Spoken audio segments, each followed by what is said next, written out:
ఈరోజు ఒక మంచి కార్యక్రమం, చాలా అవసరం కూడా.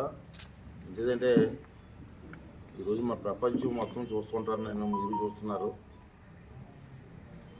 అభివృద్ధి ఒక పక్క జరిగిన ప్రమాదాలు కూడా అంత రెట్టింపు అవుతుంది. చాలా ప్రమాదాలు కళ్ళ ముందే ప్రమాదాలు జరిగిన సంఘటనలు కూడా నేను స్వయంగా చూసాను. కారులో వెళ్తూ ఉంటే ఒకసారి నేను కారులో క్రాస్ చేసి యాక్సిడెంట్, నా కళ్ళ మీద యాక్సిడెంట్ అయింది. ఏమీ లేదు మళ్ళీ అంటే కొన్ని నిర్లక్ష్యం వల్ల అవ్వచ్చు, లేకపోతే ప్రమాదం దురదృష్టం. ఇటువంటి సంఘటనలో ఈ ఇన్సూరెన్స్లు వచ్చిన తర్వాత చాలామందికి ఆదుకోవడం జరుగుతుంది. ఇన్సూరెన్స్లు చాలా ఇప్పుడే చాలా రూపాయలు ఉన్నాయి. ఈ ఇన్సూరెన్స్ కంపెనీ వల్ల చాలా ఉపయోగం జరుగుతుంది. దాంట్లో భాగంగా మీరు కూడా ఇవాళ మీ యూనియన్ తరఫున మంచి కార్యక్రమం